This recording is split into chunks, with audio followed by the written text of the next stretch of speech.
50 plus আছে, 50 লাখ। হ্যাঁ, কিসের টাকা এগুলো? ব্যবসা। ভোটের সময় একজন ব্যক্তি একসঙ্গে কত টাকা বহন করতে পারবেন এ নিয়ে জনমনে থাকা নানা প্রশ্ন ও বিভ্রান্তির অবসান ঘটালেন নির্বাচন কমিশন সচিবালয়ের সিনিয়র সচিব আক্তার আহমেদ। তিনি স্পষ্ট করে জানিয়েছেন, ভোটের সময় টাকা বহনের কোনো নির্দিষ্ট সীমা নেই। নির্বাচন কমিশন সচিব বলেন, টাকা যদি বৈধ হয় এবং তার উৎস ও ব্যবহারের খাত আইনসম্মতভাবে দেখানো যায় তাহলে 50 লাখ নয়, প্রয়োজনে 5 কোটি টাকা বহন করলেও কোনো সমস্যা নেই। অর্থাৎ ব্যক্তিগত প্রয়োজনে বৈধ অর্থ বহনের ক্ষেত্রে নির্বাচন কমিশনের পক্ষ থেকে কোনো বাধা নেই। টাকা পরিবহন নিয়ে গণমাধ্যমের প্রশ্নের জবাবে এসব কথা বলেন আক্তার আহমেদ।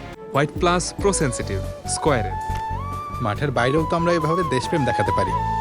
তিনি জানান, নির্বাচন কমিশন মূলত অর্থের ব্যবহার ও উদ্দেশ্যকে গুরুত্ব দেয়, অঙ্ককে নয়। তবে এই অর্থ যদি ভোটে প্রভাব বিস্তার, ভোট কেনাবেচা বা নির্বাচনী আচরণবিধি লঙ্ঘনের কাজে ব্যবহৃত হয় তাহলে সে বিষয়টি খতিয়ে দেখবে নির্বাচনী অনুসন্ধান ও বিচারিক কমিটি। আর টাকা যদি অবৈধ হয় কিংবা উৎস সন্দেহজনক হয় সেক্ষেত্রে আইনশৃঙ্খলা বাহিনী ব্যবস্থা নেবে। এর আগে ঠাকুরগাঁও জেলা জামায়াতের আমির বেলাল উদ্দিন প্রধানকে সৈয়দপুর বিমানবন্দর থানা পুলিশ 50 লাখ টাকা সহ আটক করার ঘটনায় নতুন করে আলোচনায় আসে ভোটের সময় টাকা বহনের সীমা প্রসঙ্গ। ওয়ালিউল হাসানাত, যুগান্তর নিউজ।